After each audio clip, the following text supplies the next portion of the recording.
Ten ir medžius pradėjo auginti tą. Taigi čia laipino. Aš čia atsimenu, jo, kažkas čia viskas. Jo. Ir judėjimo.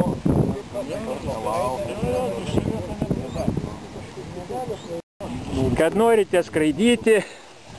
Da, norim. Va.